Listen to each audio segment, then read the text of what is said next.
Dr. G, hi, and welcome back for another episode. Um, Hey, Alex, Today, it's great to see you. fantastic, and you too, and thank you for taking the time today, Dr. G. Um, Sure. Today, I feel like it's really important to look at what is meant by the word addiction, and it's a word that we hear time and time again.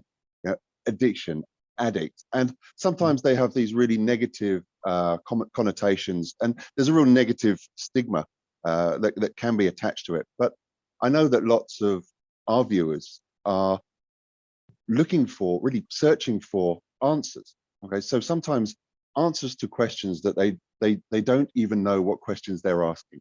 And a lot of it is to do with this word addiction. Am I an addict? Is my loved one addicted? Is it a thing? Does it exist? How do I know that my loved one needs help? And what what are the solutions? What is the solution? Well, I think it's a great question, Alex, because clinically there's a lot of definitions about what addiction is, and some of them are simple, some of them are very complex. But one of the things I wanted to bring up before I define that is that you had mentioned this is nothing to have any shame around, because the moment you put some shame around it, it makes the treatment, it makes your journey so much more difficult. One of the simplest ways I ask people is I actually say to them, Alex, if you're asking me that question, it probably at the same time you're answering it for yourself. But if you have behavior that you feel is compulsive, that you feel is out of control, that you feel is causing you damage or hurt, or people around you, loved ones, damage and hurt, and that intellectually you should be doing something different, but emotionally you can't control yourself, so the behavior is very impulsive. Let's say if it's around drugs, alcohol, behavioral addiction, then chances are you are an addict. But I want to tell people this over and over again. Just because you say you are an addict, that doesn't mean that it's something to be shameful about, as I mentioned, or something, to carry a lot of pain about. It's just being honest with your behavior and who you are. Then you have a good starting ground. So again, if it's something that is compulsive, you can't control, impulsive, causing a lot of harm to yourself or others, chances are you're dealing with an addiction. Wow, that's so interesting, especially around especially around the shame and the stigma that's attached to it, and kind of dispelling that. So thank you. So Because a lot of as times, Alex, just to add to that, I wanted to mention addiction can have a very strong genetic component, behavioral component, and then environmental factors. And then you take on, a nature versus nurture type of experience. So there's a lot of components to addiction. And a lot of times it's out of a person's control. and as an individual or a loved one of someone who is suffering, perhaps they will have followed a pattern in terms of reaching this point. So identifying that there is a problem, or certainly knowing that something is wrong, or something is compulsive, something that can't be controlled. And at what point do and I guess there comes a point when an individual or their loved one starts to look at what they can do. And again, maybe treatment options. How they will have read and they will have seen that addiction can be not necessarily cured, but addiction can be treated. So what would you suggest would be the right steps to follow in terms of, once someone knows there's a problem, how would they go about finding that solution or finding that treatment? Well, I think once someone knows there's a problem, it very much can become a group decision. There's so many excellent programs out there. So be able to find one and figure out what your needs are. Alex, a lot of times it's just like dating or trying to meet someone.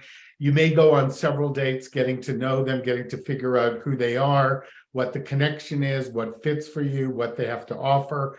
So when you're approaching treatment programs, for example, you mentioned that, don't be afraid to ask the questions of, what do you do? What are the treatment protocols that you use? What would you recommend? What is a fee that actually seems right to you? Because a lot of times people enter treatment and they don't realize this is a long-term process, and it may take someone several months to try to get a handle on what they're dealing with. So trying to find a program that works for you financially is really important. And then I would actually talk to those people specifically and see what feels good to you. And I tell people, ask the hard questions.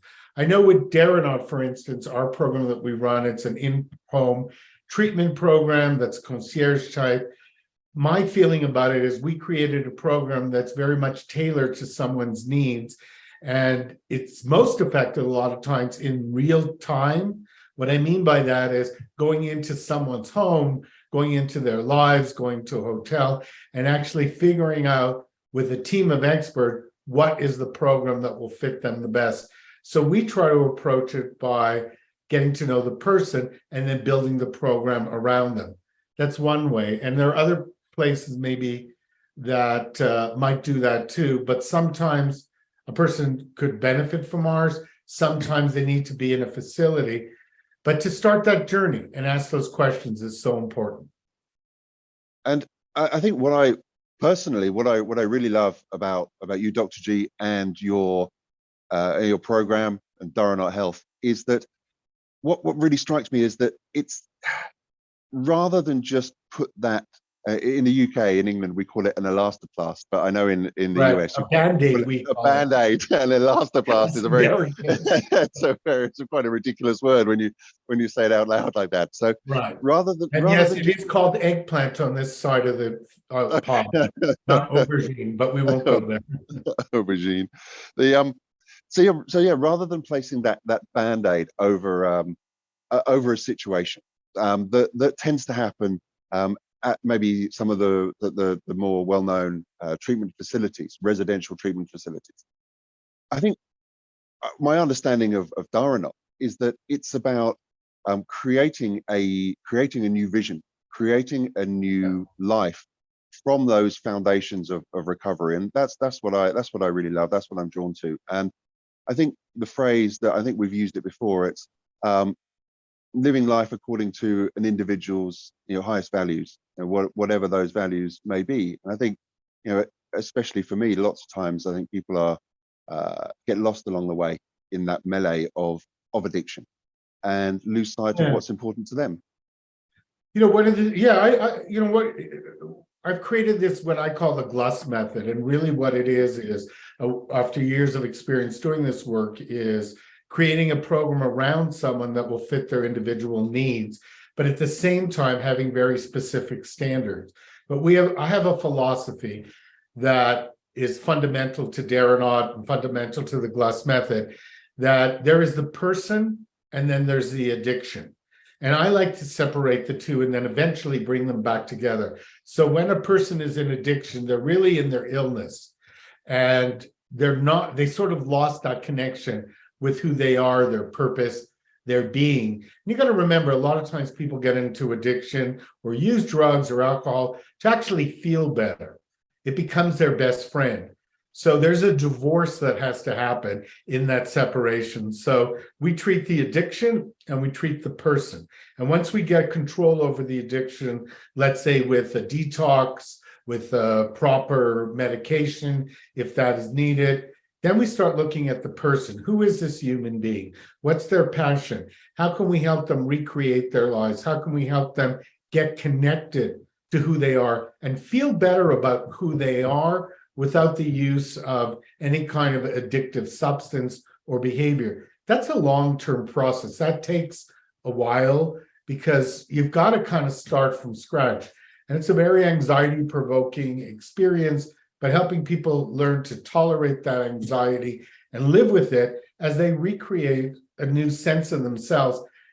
I think that passion for life is the best cure, because you know what, Alex? If you create a life that you actually like, doesn't mean it's easy, doesn't mean it doesn't have its challenges or difficulties, but if you create that life, chances are you're not going to want to destroy it. But the resistances, or as I once had a supervisor when I was training said to me, when the monsters start to appear, that's when you got to be the most present. So getting that support is so important because you really can't do it by yourself. It's like trying to say to someone, you're going to do surgery on yourself. If you're going to try to do it by yourself, you're going to be a dog chasing its tail. You're going to end up going in the same place over and over again. And the reality is, Alex, nobody does it by themselves. A president has a cabinet.